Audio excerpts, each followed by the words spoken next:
मेरा नाम है ओम प्रकाश यादव और आप देख रहे हैं वॉइस ऑफ रिपब्लिक। आज हमारे साथ दो विशिष्ट मेहमान हैं। एक तो शायर हैं, लेखक हैं, उपन्यासकार हैं, फिल्मकार हैं, साहित्यकार हैं, तो और उर्दू के बड़े अच्छे जानकार हैं। तो इनकी तारुफ में, इन्हीं के शब्दों में हम बहुत कुछ नहीं बोल पाएंगे। हमारे मित्र भी हैं और शानदार शख्सियत नीलांशु रंजन जी, आपका स्वागत है। जी जी, आपका भी स्वागत, बहुत बहुत इस्तकबाल, बहुत बहुत खैर मकदम। और हमारे साथ जो दूसरी मेहमान है वो राष्ट्रीय ख्याति प्राप्त एक शख्सियत हैं जो दिल्ली से जुड़ी हुई हैं। इनका बहुत बड़ा नाम है, बहुत बड़ी पहचान है और आज हम लोग दोनों के विशेष अनुरोध पर इन्होंने अपना महत्वपूर्ण समय निकाला है। श्रीमती बी कृष्णा जी, नमस्कार मैडम, आपका स्वागत। जी, प्रणाम। आप राष्ट्रीय स्तर की एस्ट्रोलॉजी की बहुत बड़ी शख्सियत है। पहले तो हम डिस्क्लेमर दे दें कि इस एस्ट्रोलॉजी में मैं बिल्कुल शून्य पर हूँ और आप शिखर पर हैं। तो ये पूरी वार्तालाप, ये पूरा जो डिस्कशन होगा, ये शून्य से शिखर की ओर होगा और इस यात्रा में मेरा मार्गदर्शन, मेरी सहायता करेंगे श्री नीलांशु रंजन। जी बिल्कुल बिल्कुल बिल्कुल। अक्सर मैडम मेरे मन में एक लेमैन की तरह एक प्रश्न उठता है और यहीं से हम अपनी बातचीत शुरू करते हैं। प्रश्न लेमैन की तरह ये है मेरा कि जैसे ही हम लोग ज्योतिष शास्त्र, ज्योतिष विद्या, एस्ट्रोलॉजी, फिर एक एस्ट्रोनॉमी होता है, तो हम लोग इस समय बड़ा कंफ्यूज कर जाते हैं। बचपन से ज्योतिष के बारे में दिमाग में एक भ्रम बैठा हुआ है कि ज्योतिष का मतलब कुछ चमत्कार टाइप का चीज है, वो कर देने से ये हो जाएगा और कुछ एक्स्ट्रा स्पिरिचुअल या एक्स्ट्रा मंडेन कोई बॉडी है। बाद में धीरे धीरे हम लोगों को जब थोड़ा बहुत पढ़े कहीं कहीं तो मालूम हुआ कि नहीं, इट्स अ साइंस। तो सबसे पहले तो हम आपसे ये पूछना चाहेंगे, उसके बाद नीलांशु जी इस पूरे बहस को आगे बढ़ाएंगे, चर्चा को, कि ये एस्ट्रोलॉजी को हम साइंस माने, रिलीजन माने, स्पिरिचुअलिटी माने, साहित्य माने, क्या माने एक आम आदमी? जी, सबसे पहले तो आपने शुरुआत की और इतने भारी भारी शब्द मेरे लिए इस्तेमाल किए और शून्य से शिखर तक ऐसा हम भी रोज रोज अपने आप को लगता है सीख ही रहे हैं। हर रोज ज्योतिष एक नए रूप में मेरे सामने आकर खड़ी हो जाती है और कहती है, अरे इस रूप को भी तो जरा जान लो। तो मेरे लिए रोज रोज वो सीखने जैसा है। तो हम भी आपके साथ साथ ही चल रहे हैं, ऐसा कुछ भी नहीं है। और फिर आपने बात की एस्ट्रोलॉजी की और ज्योतिष की और भ्रम की एक चमत्कार जैसी चीजें बैठी है। तो क्या है कि जो चीजें हमारे सामने परोसी जाएंगी थाली में, भोजन तो वैसा ही दिखेगा ना, हम वही हम जैसा परोसा जाता रहा हमारे सामने पिछले कुछ वर्षों से लगातार, तो हमें भी लगने लगा कि हाँ, यही ज्योतिष है। और दूसरी बात ये कि ज्योतिष बोलना है हमें, एस्ट्रोलॉजी बोलने से हम भ्रम में जाते हैं। क्योंकि अच्छा। एस्ट्रोलॉजी की जब आप डिक्शनरी में जाएंगे, उसकी उसके मीनिंग को देखेंगे कि क्या है, तो वह वहाँ पे कुछ क्लियर आंसर नहीं देता है। वहाँ पर जो कहता है कि वो कहता है astrology is the study of the positions and movements of celestial bodies based on the belief. ये बिलीफ। बिलीफ जो है जी, ये शब्द बहुत मायने रखता है। That these influences human affairs and terrestrial event. Belief मतलब वो कर भी सकता है, नहीं भी कर सकता, अपनी अपनी मान्यता है, अपनी अपनी सोच के साथ। लेकिन यहाँ हम कहते हैं ज्योतिष, ये ज्योति है। और जैसे ही ज्योति कहते हैं तो हम तमसो माँ ज्योतिर्गमय कहते हैं, शुरुआत ही हमारी वहां से हो जाती है। और ज्योति कहते ही हमारे सामने अग्नि है, ऊर्जा है, प्रकाश है। और अग्नि कहते ही हमारे सामने ऋग्वेद आके खड़ा हो जाता है, जिसके पहले सूक्त का, पहले मंडल के पहले सूक्त का पहला ही श्लोक है जो कहता है अग्नि मीले पुरोहितम। तो अग्नि और ऋग्वेद हम सब जानते हैं कि इसको विश्व मान रही है कि हमारे सामने जो डॉक्यूमेंटेड फॉर्म में जो पुस्तक है वो ऋग्वेद है। तो ज्योतिष, सबसे पहले तो ये कि ज्योतिष कहना सीखें। और दूसरा, ये कोई चमत्कार नहीं है। जिस तरीके से इसको पेश किया गया कि आप ये कर लेंगे तो ये हो जाएगा, ये कर लेंगे तो वो हो जाएगा, वैसा कुछ भी नहीं है। प्रत्येक व्यक्ति यूनिक है। ज्योतिष ये कहता है प्रत्येक व्यक्ति अनंत संभावनाओं को लेकर आया है, क्योंकि यह आत्मा जो है वो परम आत्मा का अंश है, और वह जो परम है तो जो इनफाइन अनंत है उसके ही हम अंश हैं। तो हमारे अंदर विद्यमान तो वही है ना, और फिर हमें लीन उसी में होना है। तो वहाँ ये हमारी जर्नी है कि कैसे। और ज्योतिष फिर यह बताता है कि हम मनुष्य के रूप में जन्म तो हमारा हो गया, लेकिन फिर उसके बाद वेद का डिम डिम घोष है मनुर्भव, मनुष्य के रूप में जन्म हो गया, फिर क्यों मनुष्य होना। तो फिर इसका मतलब है कि वह हमें सोचने पर मजबूर करता है कि वह कैसे। तो ज्योतिष हमारा राह पकड़कर वहां से हमारी यात्रा शुरू करवाती है, और इसको वेदांग भी कहा गया है। ज्योतिष को 6 वेदांग है, वेदांत। इसमें एक ज्योतिष है। और वेदांग के फिर 2 अर्थ हो जाते हैं। एक है कि वेदार्थ जो है, मतलब वेद के जो अर्थ बताने में जो सक्षम हो, जो हमें बता दे, वह वेदांग है। और दूसरा है कि हमारे जैसे शरीर को हम देखें तो हमारे सारे अंग मिलके हम कंप्लीट होते हैं। अगर हमारे शरीर से ये सब हट जाएं तो हमारा कुछ, हम कैसे दिखेंगे। तो ये सब मिलके वेद को कंप्लीट कर रहे हैं। और वेद का मतलब ज्ञान, तो अल्टीमेट वही है कि हम अल्टीमेट नोअर बन जाएं। और इसका मतलब हमें इंफॉर्मेशन नहीं मिले, हम सच में ज्ञान मिले हमें, और हम उस तरीके से चलें। और उसके बाद क्योंकि ये व्यक्ति निर्माण से फिर मनुष्य से लेकर जीवन निर्माण कैसे हो, और एक श्रेष्ठ समाज और एक श्रेष्ठ राष्ट्र की कैसे निर्मित हो। क्योंकि हम सब जानते हैं कि एक श्रेष्ठ समाज और श्रेष्ठ राष्ट्र के निर्माण के 3 महत्वपूर्ण पहलू होते हैं: स्वस्थ मनुष्य, भौतिक और आध्यात्मिक समृद्धि, और सुसंस्कृत जीवन। तो इस तीनों के बारे में ज्योतिष हमको बृहद रूप से बताता है। जी मैं जो समझ पा रहा हूँ, मैं हमेशा वो एक पर्सपेक्टिव लेके चल रहा हूँ आम आदमी का। जी और मैं इस वर्चुअल स्टूडियो में एक आम आदमी के पर्सपेक्टिव को लेकर आपसे बात कर रहा हूँ। तो अभी बहुत सारी चीजें जो आपने बताई, बहुत तो हम लोग कभी इसको सुने ही नहीं थे उस रूप में। अगर मुझे ठीक से याद हो तो भगवत गीता में भी भगवान कृष्ण का एक श्लोक है, यहम आत्मा गुडाकेश सर्वभूताशय स्थित हम अदिश्च मध्यंच भूतनाम अंत एव च। तो आपने बहुत बढ़िया बताया। यानी वेद से इसको हम लोग लेकर के आगे चलते हैं। अगर एक लाइन में हम पूछें, या कोई स्टूडेंट समझिए एक ऑब्जेक्टिव क्वेश्चन पूछे कि ये ज्योतिष विज्ञान है या धर्म है या दोनों है, तो आपका क्या उत्तर होगा? चूंकि इसमें एक चीज और मैं जोड़ देता हूँ मैडम की, ज्योतिष विज्ञान और ज्योतिष शास्त्र दोनों ही कहा ज्योतिष जाता है। शास्त्र, तो जो ओम प्रकाश जी ने इस पूछा है, पर थोड़ा हाँ, प्रकाश ज्योतिष डाल शास्त्र दीजिए। बोलते हैं, ज्योतिष विज्ञान भी बोलते हैं। तो ये शास्त्र विज्ञान ये क्या है, मैं आगे आऊंगा, फिर कई सवालात हैं, बताए। जी जी जी। जैसा कि आपने ओम प्रकाश सर ने कहा विज्ञान और धर्म, और नीलांशु जी आपने कहा शास्त्र। तो शास्त्र तो ये है ही बात है। जी उसके बाद की धर्म है और विज्ञान, या दोनों। जी ये दोनों है, क्योंकि जब हम धर्म की बात, वो रिलीजन, धर्म हमारा रिलीजन नहीं है। अच्छा, आचारों, जो हमारा आचार है वो धर्म है। धर्म की कई सारी जो जो हमारा आचरण है, और हमारा आचरण कैसे उसका कैसे हम आचरण हमारा कैसे होता है, जैसा हमारा स्वभाव होता है, उस स्वभाव की निर्मित कैसे होती है, जैसा हमारा मन होता है। हमारे मन की निर्मित कैसे होती है, जैसा हम अन्न खाते हैं, उसके साथ वो पंचकोश मिल जाते हैं। और सारी चीजें एक दूसरे से सब इंटरकनेक्टेड है। मतलब ज्योतिष ये हमें बता रहा है कि कुछ भी यहाँ अलग अलग नहीं है, होलिस्टिक अप्रोच है सब चीजों की लयात्मक। हम खंड खंड में चीजों को देखेंगे तो बिखरेंगे, हमें होलिस्टिक अप्रोच लेकर चलना पड़ेगा। तो ये धर्म को उस बहुत अच्छा। तरीके से मैंने आपने ये इस पर्सपेक्टिव को बिल्कुल स्पष्ट कर दिया कि हम लोगों को ये कंफ्यूजन इसलिए है कि हम लोग उसको पीस मिल में लेके चल रहे हैं। जब होलिस्टिकली हम लोग देखते हैं तो फिर उसके सही रूप निदर्शन का हमको परिचय होता है। तो नीलांशु जी, आप इस परिचर्चा को आगे बढ़ाइए, चूंकि जी मेरा इसमें इतना ही ज्ञान था। जी। मैडम, मैं भी एक लेमैन की तरह ही आपसे सवाल करूंगा, लेकिन चूंकि ओम प्रकाश जी जैसे कहा कि मेरा कुछ इंटरेस्ट भी है इसमें, जैसे कि आपसे बातचीत भी मेरी होती रही है, तो आपको पता है कि मेरा कुछ इंटरेस्ट है इसमें। अब तो ये हो गया कि एस्ट्रोलॉजी क्या है, ज्योतिष विज्ञान, ज्योतिष शास्त्र क्या है, वगैरह वगैरह बातें हो गई। अब मैं सीधा ये आता हूँ प्रेडिक्शन पर। एक बच्चा जन्म लेता है, उसका चार्ट बनता है, और उसमें हम देखते हैं कि प्लैनेट्स कहाँ कहाँ बैठे हुए हैं, सैटर्न कहाँ है, तो सन कहाँ है, वगैरह वगैरह, जुपिटर कहाँ है, ये सब है। ये चार्ट बन गया।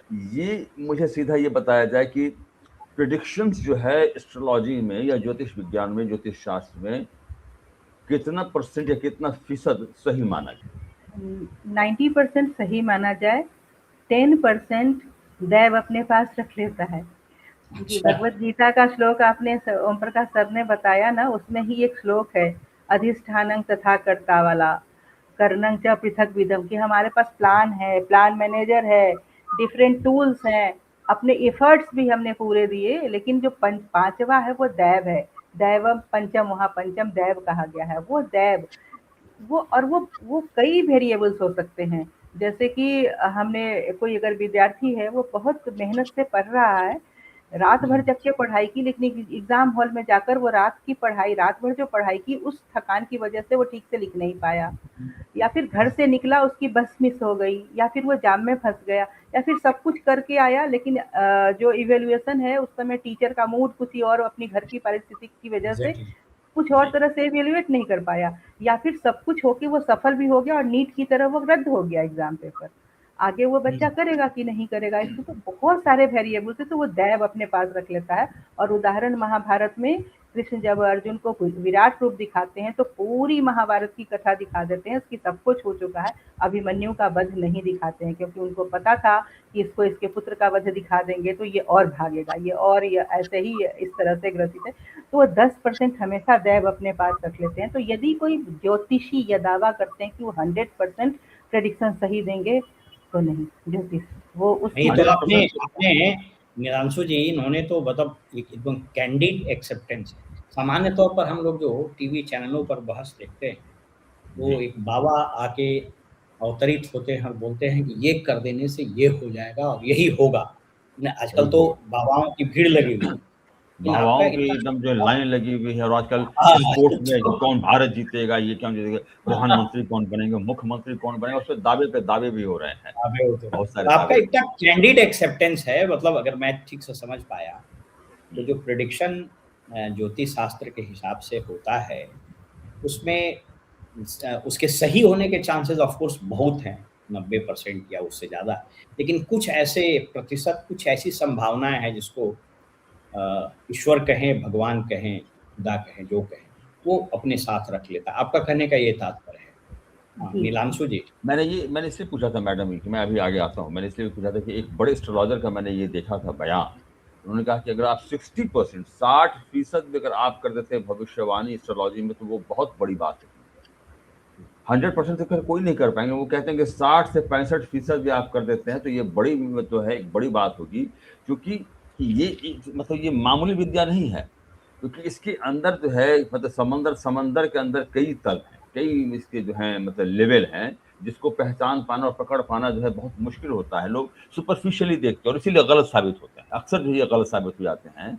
वो सुपरफिशियली देखते हैं, कई ब्रांचेज हैं। अब मान लीजिए जुपिटर हमारा बैठा हुआ है, मान लीजिए 5th हाउस, तो जुपिटर की दृष्टि कहाँ पड़ रही है, वो भी एक मायने रखता है। लेकिन साधारणतः जो देखें तो कह देंगे अगर भाई 5th हाउस में बैठा हुआ है तो चलिए भाई ठीक है, संतान के लिए, फलाना के लिए जो अच्छा है ना, ये जो भी है।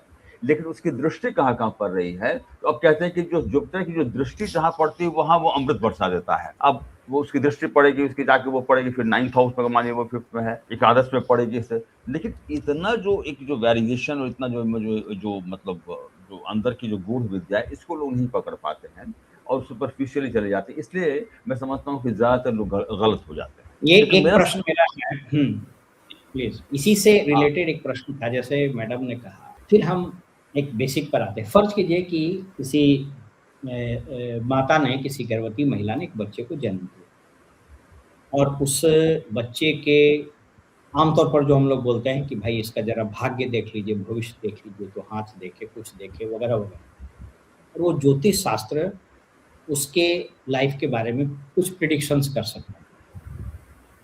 ये अगर वो करता है तो उसके 4-5 क्या आधार होते हैं? What are the ingredients through which such type of predictions, या फिर उसके आगे की उसकी यात्रा कैसी होगी उसके बारे में बताता। वो 4-5 इंग्रेडिएंट्स बताइए दर्शकों को, आम आदमी समझ सके।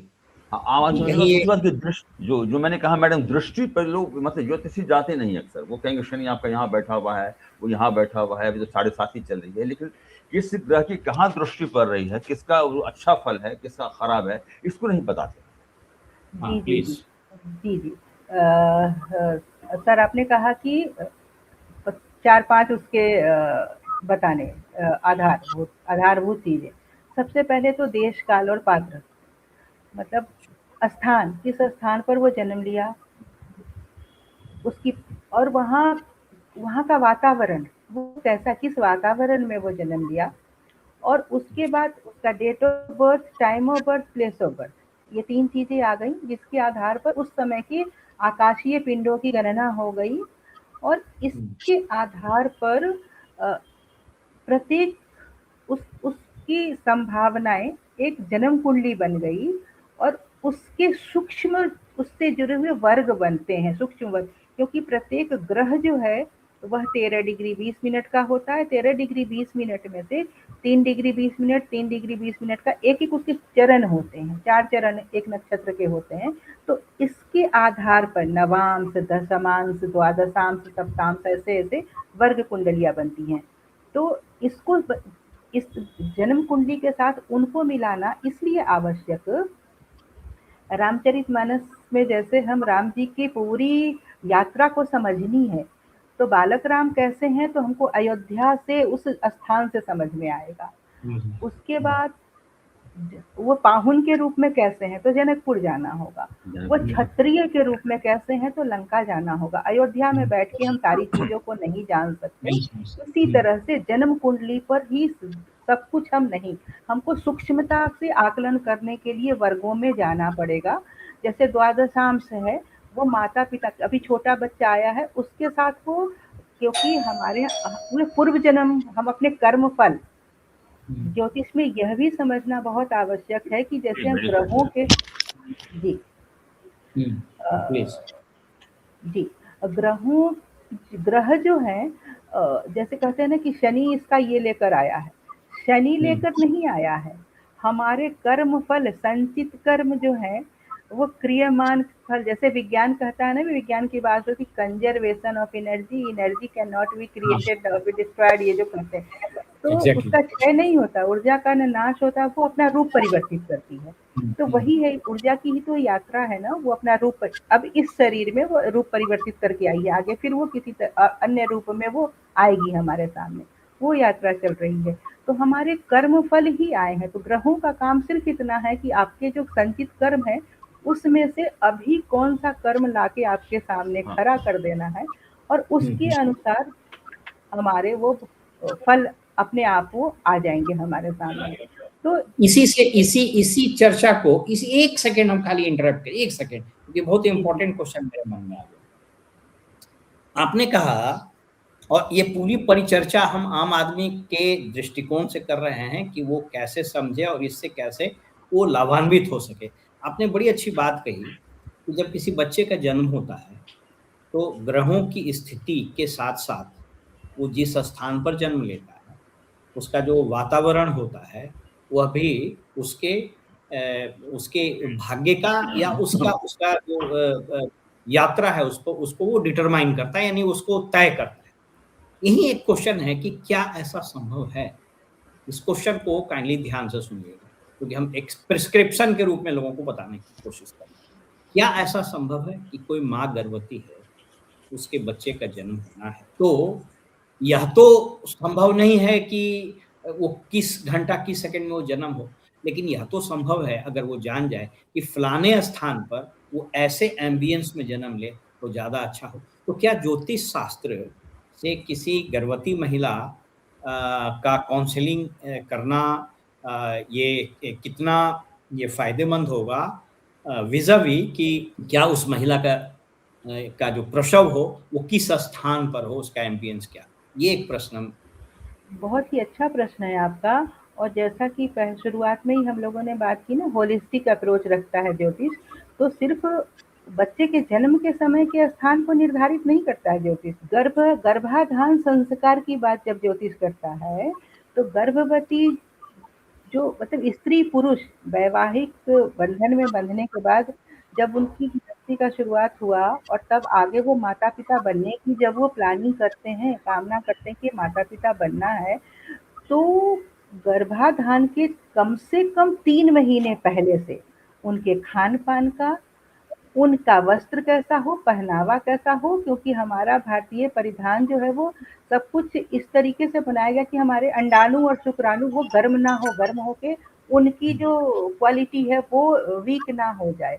तो उस हिसाब से चीज़ें, तो उनका पहनावा कैसा हो, उनका खान-पान कैसा हो, और जो मनः स्थिति की महाभारत में इससे बेहतरीन उदाहरण जी। क्या होगा कि जब वो आते हैं इनका जो जन्म होता है धृतराष्ट्र का और पांडु का, व्यास का, अम्बे, अम्बालिका और दासी, तो वो हाँ, भय से पीड़ित हो जाती हैं, तो पांडु है उनकी मनः स्थिति, एग्ज़ैक्टली बहुत है ना? अच्छी तो बात। वो मनः स्थिति, तो ज्योतिष तो कंप्लीट पैकेज देता है कि वो करना ही चाहिए। और गर्भवती जब स्त्री हो जाती है, उसके बाद भी आप देखिए जब वो तीसरे या चौथे महीने में होती है तो पुंसवन संस्कार किया जाता है। उस समय विज्ञान भी यह मानता है कि कुछ इस प्रक्रिया के द्वारा आयुर्वेदिक है पद्धति है जिससे हम बच्चे का किस लिंग के निर्धारण को अफ़ेक्ट कर सकते हैं। उसके बाद निष्क्रमण संस्कार होता है, बच्चा जैसे-जैसे गर्भ में है, तो उसमें हमें सब सबको जैसे हर 9 महीने में कब नाते रिश्तेदार को जोड़ना, कब परिवार को जोड़ना, कब कुल देवता से मिलाना स्त्री को, कब हवाओं से, दिशाओं से, हर एक से मिलाना। तो बच्चा अभी गर्भ में ही है, शिशु गर्भ में ही है, लेकिन उसके पास सभी भाव दिए जा रहे हैं। हर प्रत्येक माह के लिए एक-एक राग है कि इस राग को देना, इस समय इसका मेंटल डेवलपमेंट शुरू हो जाएगा तो ये राग देना, इस समय इसकी बुद्धि का विकास होगा तो वो ग्रास्प कर सके, रिटेन कर सके, उस पावर का वो डेवलपमेंट होगा तो ये राग देना, ये इस रंग के अब वस्त्र पहनना, ऐसा भोजन का, तो होलिस्टिक पैकेज होता है, सिंपली इसको जाना जाना अमेजिंग, चाहिए। अमेजिंग मतलब आई एम अमेज्ड। इसका मतलब मैं दर्शक जो हमारे सुनेंगे, तो ये स्पष्ट हुआ कि किसी स्त्री के गर्भाधान से लेकर उसके भ्रूण के विकास और प्रसव तक अगर वो एक अच्छे ज्योतिष के संपर्क में रहे या गर्भाधान से पहले ही जब वो प्लानिंग करते हो कि उनके गर्भ का धारण हो, तो एक अच्छा ज्योतिष शास्त्र के ज्ञाता से संपर्क हो, तो इसमें तो परिवर्तन किया जा सकता है कि भाई वो किस तरह का भोजन लें, किस तरह के वस्त्र पहने, उनको तनाव ना हो और किस स्थान उनके रूम में क्या हो। तो ये तो माने it is a kind of prescription that can be provided to the future mother.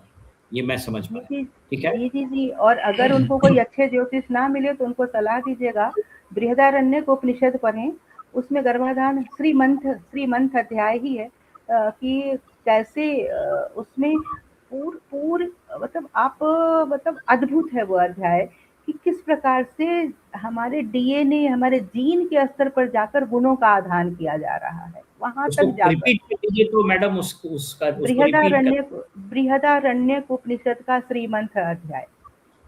अच्छा, वेरी गुड, बहुत अच्छा। जी, ये जी। हमारे दर्शक को ये एक एक सवाल आया है मैडम, मेरे दिमाग में आ रहा है, ये जो गर्भाधान को लेकर जो प्रकाश जी ने पूछा उसको लेकर के एक जी, जी। सवाल मेरे दिमाग में आ रहा है। इधर पिछले कुछ दिनों में मैंने देखा कि एक होड़ सा मचा हुआ था कि भाई विजयादशमी बहुत अच्छा दिन है या अक्षय तृतीया बहुत अच्छा दिन है, और उस दिन लोग डॉक्टर के यहाँ ले जाकर के अपनी वाइफ का जो है वो सिजेरियन वो करवा रहे हैं कि फला दिन ही हमारे बच्चे का ऑपरेशन के द्वारा जो है वो पैदा हो जाए और संसार में आ जाए।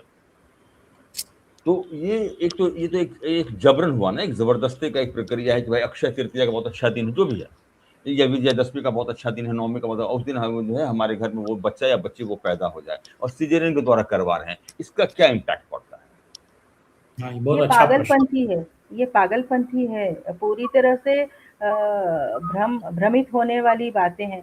आप जो एक स्वाभाविक प्रक्रिया किसी चीज़ की है, एक कॉस्मिक लॉ की भी तो चीज़ है ना, रीत में, सभी कुछ अपने रीत में है। सूर्य पूरब से उदित होगा, इस प्रातः काल ही, प्रातः बेला में ही उदित होगा। हम शाम को कहेंगे कि कितना भी हम अल्टरेशन करके सूर्य उदित हो जाओ, नहीं होगा उदित। वो जो उस रीत को अगर हम बिगाड़ेंगे ना, तो हम ज्योतिष के साथ लेकिन अच्छा, ये जो आपने जो कहा कि ये जो पागलपन है स्वाभाविक प्रक्रिया इसमें, चल रही। जी, जी। हाँ, इसमें आपने जो कहा कि पागलपन है, तो मैं इसमें माजरत के साथ, मुआफ़ी के साथ मैं कहूँगा कि इसमें ज़्यादातर एस्ट्रोलॉजर्स ही इसको बिगाड़ रहे हैं। वो टीवी हाँ, पर तो आज बैठ के जी, जी, हाँ, बोल तो रहे हैं आज कि आपके बच्चे का अक्षय तृतीया के दिन हो रहे हैं, तो बहुत ही ये परम सौभाग्य होगा वगैरह वगैरह, ये होगा ये होगा। बहुत तो अच्छी पागल बात की तरफ बोले भागे आप। जा रहे हम हैं। चाहेंगे कि इसको इम्फेटिकली मैडम आप बिल्कुल क्लियर कीजिए, क्योंकि अब ये हाँ, हो इसको क्या क्लियर रहा कीजिए और है। इसको कंडेम कीजिए कि ये गलत है ये। नहीं टीवी ये के बिल्कुल शो गलत है। में, हाँ, टीवी के शो में टीआरपी बढ़ाने के चक्कर में लोगों ने ऐसी बातें शुरू कर दी है कि ऐसे पूरा एकदम जनता किया, एस्ट्रोलॉजर्स बोल रहे हैं, लोग पागल की तरफ भागे जा रहे हैं डॉक्टर के इसको यहाँ। इम्फेटिकली आप एक्सप्लेन कर दें। जी, ये बिल्कुल ही पागलपंथी है। आप एक बात बताइए ना, टीवी शो जो है वो सारे, अभी सर ने कहा ना टीआरपी के चक्कर में, तो उनका तो मूल ध्येय क्या है? पैसे कमाना। जी और आप वो मनोरंजन कर रहे हैं, और ये मनोरंजन तो नहीं है ना, पूरी साधना की चीज़ है ये।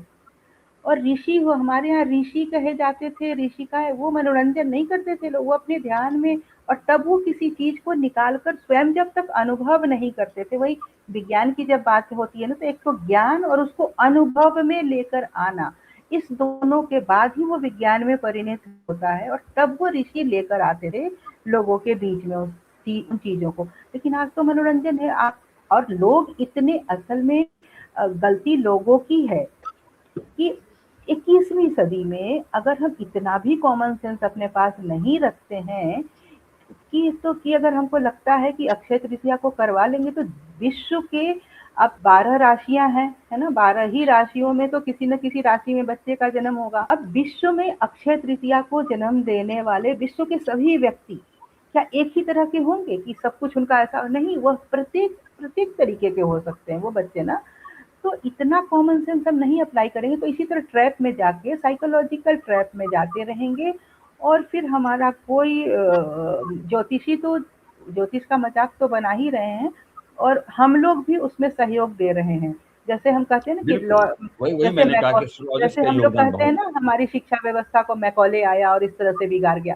मैकॉले तो एक बार बिगाड़ के चला गया, तो हम लोग क्या कर रहे थे? हम लोग क्या रोज कर बिगाड़ रहे थे?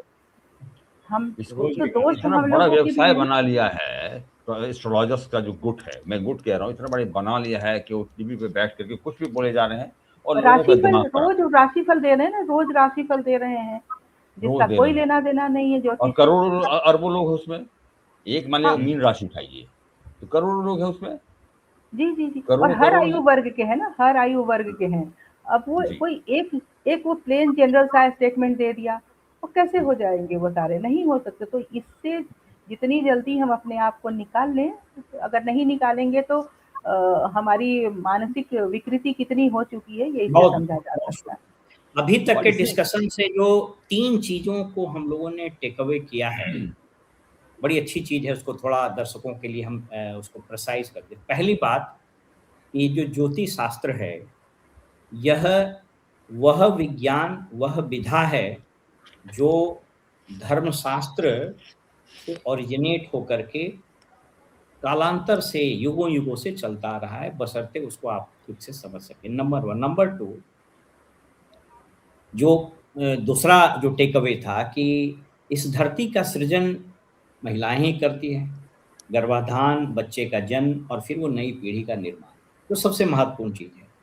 तो उसमें आपने बड़ी अच्छी बात कही कि गर्भाधान करने का जो स्थान हो वो कितना शांत, प्रिस्टीन, कितना कूल, कितना अनुकूल हो। नंबर 2, जब वो महिला गर्भ धारण कर ले, माँ बनने वाली, तो उसके खान-पान, उसके रहने, उसके एम्बियंस का स्थान अच्छा हो, साफ-सुथरा, हवादार, ऐसे भी हम लोग बोलते हैं।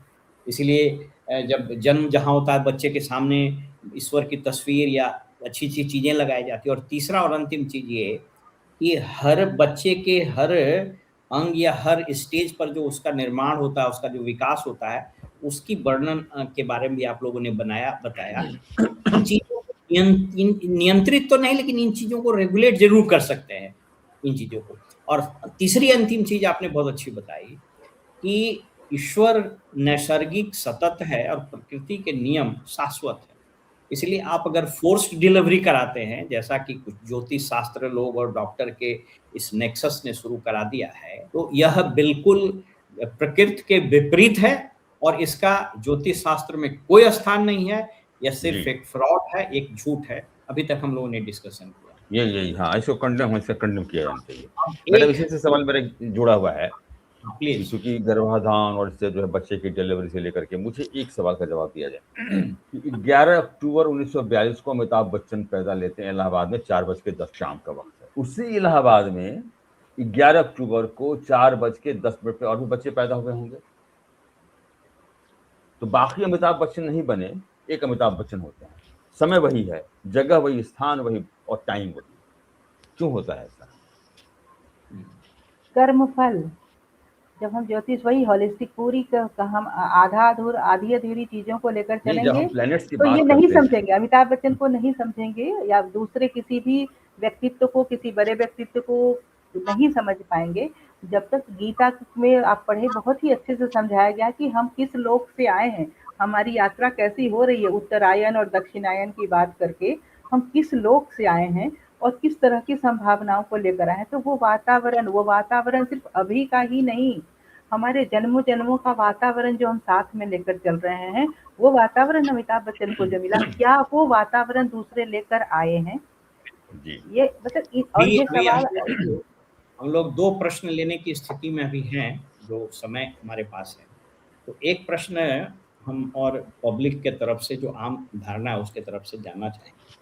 मान लीजिए किसी व्यक्ति को लग रहा हो कि उसके जीवन में ये चीज़ ठीक नहीं चल रहा और वो ज्योतिष के पास जाता है और ज्योतिष शास्त्र का मदद लेकर के कुछ चीज़ को बताता है। हमको ये बताइए, ये मेरे साथ ही मान लीजिए समस्या, मैं आपके पास आया कि मेरी ये समस्या है और आप कुछ ज्योतिष शास्त्र का अध्ययन करके बताते हैं। तो पहला प्रश्न, क्या यह संभव है कि उसमें कुछ सुधार हो जाएगा? नंबर 2, अगर सुधार होगा तो क्या उसमें सिर्फ़ चीज़ों को रेगुलेट करने या रत्न का भी, पत्थर का भी कोई इसमें रोल होता है? ये एक प्रश्न। जी, मैडम 2 प्रश्न बताइए, है इसके बाद आपके, एक आखिरी सवाल मैं ले लूँगा। बहुत ही अच्छा प्रश्न है पत्थरों को लेकर। वो रत्न तो होते ही नहीं है, पत्थर है। रत्नों की बात तो अमृत मंथन में जो 14 रत्न निकले थे, उसमें हाँ, बहुत सारी चीज़ें निकली थी। और रत्न, जब पत्थरों को रत्न कैसे बनाया जाता है, इसकी चर्चा अथर्ववेद में बहुत ही अच्छे से दी गई है। वहाँ जाके वो जाना जाना चाहिए कि कैसे पूरी उसकी प्रक्रिया है, और वो मंत्रात्मक प्रक्रिया है, खुद की सूचिता कैसे, और एक पद्धति, जैसे किसी भी तंत्र के निर्माण के लिए, यंत्र के निर्माण के लिए पूरी प्रक्रिया, और वो जैसे, या फिर हम एक शब्द, एक वाक्य का ही निर्माण करते हैं तो पूरा वो फ्रीक्वेंसी, वो वाइब्स, वो सब कुछ उस लय में सब होता चीज़। है, तभी तभी वो निर्मित होती है और तभी उसका प्रकट होता है। तो वो यानी ये रत्न तो पूरा बिल्कुल भी नहीं। धंधा जो है वो पत्थर को रत्न बना करके बेच के पैसा कमाने का ये पूरा मतलब वो खेल भी है। एक धंधा है, वो भी एक धंधा है। क्रूड वर्ड वो में अगर धंधा मैं है, कहूँ। वो वो भी धंधा है, बहुत मैडम बड़ा कह रहे हैं कि वो धंधा भी एक है, धंधा है। बहुत अच्छा, बड़ा मैडम धंधा है। उनका प्रश्न का पहला पार्ट था, उस पर थोड़ा प्रकाश और डालिएगा कि अगर पहले मैडम पार्ट चूंकि पर हम आ रहे हैं कि वो, प्लीज़। आप जैसे कोई भी व्यक्ति सुख की स्थिति में तो ज्योतिषी के पास नहीं ही जाता है, कुछ परेशानी में ही जाता है। यदि जी, मैक्सिमम जो जिनका ध्यान पैसे के ऊपर है, वो तो आपको इस तरफ फंसाएंगे कि रत्न पहन लो, या जाके यहाँ जाके नारियल बहाओ, या गाय को पालक खिलाओ, या इस तरीके से आपको वो ट्रैप में लेंगे, या फिर बहुत सारे शांति करा लो, उसके लिए वो पैसे ले लेंगे कि आपको कुछ करना नहीं है, हमें दे दीजिए, वो करेंगे। लेकिन जो आपकी कुंडली को के सूक्ष्म आकलन से यह पता हो जाएगा कि अभी जो वर्तमान स्थिति आपके लिए कैसी है, यह कब तक रहेगी, यह आगे बहुत लंबे समय तक कंटिन्यू करने वाली है, विपरीत परिस्थितियां या अनुकूल, प्रतिकूल अनुकूल जो भी कह लीजिए, वैसी परिस्थितियां, या कब तक वो किस प्रकार के वो, आप जैसे जीप, हमें गाड़ी में चलते हैं तो जीपीएस लगाते हैं ना, तो ये जीवन का जीपीएस है, वो हर जगह हमको बताता चलता है कि इस तरीके से है। सवाल वही है कि हमें उन चीज़ों की समझ होनी चाहिए। हमें हम जैसे कोई व्यक्ति बीमार है, अब कोई बच्चा, जैसे नीलांशु जी ने कहा ना, और आप लोगों ने गर्भाधान की बात की, कोई बच्चा जन्म ही लिया और वो बहुत बड़ी बीमारी को लेकर आ जाता है। वो हुँ, कौन-सी, इस जन्म में तो कुछ किया नहीं ना, फिर वो क्यों इतनी बीमारी क्यों लेकर आया? तो उस सिद्धांत को, वो कर्मफल है उसके, उस चीज़ों को। लेकिन अब वो जो अब यहाँ जो इस संभावना को लेकर आया है, यह बीमारी उसकी आगे कंटिन्यू करेगी, या वो आगे कुछ दिनों के बाद समाप्त हो जाएगी, या कुछ दिन समाप्त होने के बाद फिर रिलैप्स कर जाएगी। इसको बता सकता है ज्योतिष। अच्छे ज्योतिषी यदि हैं तो बहुत ही अच्छे से बता सकते हैं। और ये मेडिकल साइंस, अगर डॉक्टर के लिए भी एक सलाह है कि डॉक्टर अगर अच्छे ज्योतिषी के साथ मिलकर शोध करना चाहिए। बहुत सारी बीमारियों का हम समाधान, क्योंकि बहुत डॉक्टर के बढ़िया, पास ये मेडिकल साइंस और ज्योतिष का सिंक करके लोगों को हम बता जी, सकते हैं। अब मैडम हमारे एक पास क्योंकि समय कम है, समय जी, कम समय है मैडम, हमारा तो हो रहा है। एक सवाल मैं लेना चाहूँगा, समय कम है। वी आर लेफ्ट विथ आपने फ्यू किसी का 1 मिनट प्लीज। आपने किसी का चार्ट देखा और आपने कहा कि अभी ये फला-फला परेशानी आपको चल रहा है, राहु यहाँ बैठा हुआ है क्योंकि शनि के साथ, तो मैं एक ही में उदाहरण दे रहा हूँ कि ये है, ये चल रहा है। वो चला जाता है न्यूरोलॉजिस्ट के पास और न्यूरोलॉजिस्ट कहते हैं कि नहीं-नहीं ऐसा कुछ नहीं है, आप अपना जो है बस आप जो है अपना मतलब नाम का अंक सुधार लें, आप NIAANSHG डबल कर लें और ये सुधर जाएगा। उसमें कुछ नहीं है, ये सब कुछ नहीं, प्लैनेट का क्या हो जाता है। बस आप अपने नाम को सुधार लें, लिखने को स्पेलिंग को सुधार लें, अंक को इधर सुधार कर लें और ये ठीक हो जाएगा। आखिर एक आदमी किस पे भरोसा करे? आपकी बात पे भरोसा करे कि भाई आपका चार्ट में अभी कुछ ये गड़बड़ी है, या उसकी बात पे भरोसा करे जो न्यूमरोलॉजिस्ट जो कह रहे हैं कि नहीं आप अपने अंक को सुधार लें या अपने नाम के स्पेलिंग को आप बदल लें और ठीक हो जाएगा। वो किसी पर भरोसा नहीं करे, स्वयं की संभावना और स्वयं की काबिलियत पर भरोसा करे और उसके बाद यह सोचे कि प्रत्येक हम भी अद्वितीय हैं, हमारे समान दुनिया में न दूसरा जन्म लिया है न लेगा। हम अपनी संभावनाओं को लेकर आए हैं।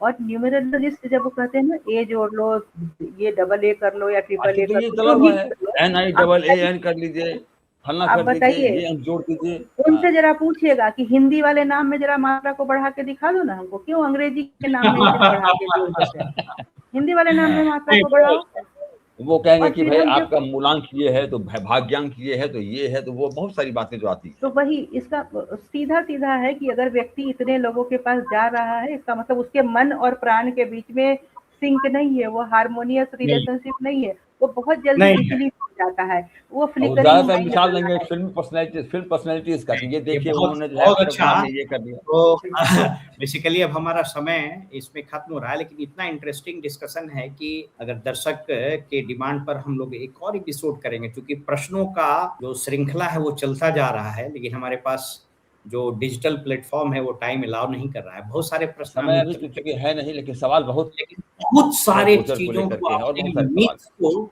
हाँ, आपने बहुत सारे मिथ्स को बर्स्ट कर दिया है। मेरा वॉइस ऑफ रिपब्लिक चैनल पर आने के लिए बी कृष्णा मैडम का बहुत-बहुत आभार मैं प्रकट करता हूँ। बहुत धन्यवाद, बहुत शानदार डिस्कशन हुआ और फैसिलिटेटर के रूप में नीलांशु जी, आपका भी बहुत धन्यवाद है जी, और हम बिल्कुल। लोग बहुत जल्द प्रश्नों की एक नई श्रृंखला और मिथ की जो एक झड़ी लग गई है समाज में, TRP, doctor, so called astrologer, so called astrology, इन सबों का जो भ्रम है, उसको सही पर्सपेक्टिव में लोगों के पास ले जाएँ, इसलिए हम लोग 1-2 एपिसोड इस पर हम लोग फिर हम और लोग जुड़ेंगे और फिर गोचर पे काल सर्प योग है, जी, बहुत जी, सारे होना मिथ है ही जिसको लेके जी, बात की जी, जा फिर जी, सकती है। बिल्कुल फिर होना से चाहिए। आपसे लोग और आपका सर, आपका धन्यवाद कि आप प्रशासनिक अधिकारी शीर्ष पर होते हुए आपने इस विषय की तरफ अपनी रुचि दिखाई और हमें इस योग्य समझा कि इस पर कुछ बात कर सके। तो आपका भी बहुत-बहुत धन्यवाद। और नीलांशु जी, आपके लिए तो शब्द ही नहीं है, आप तो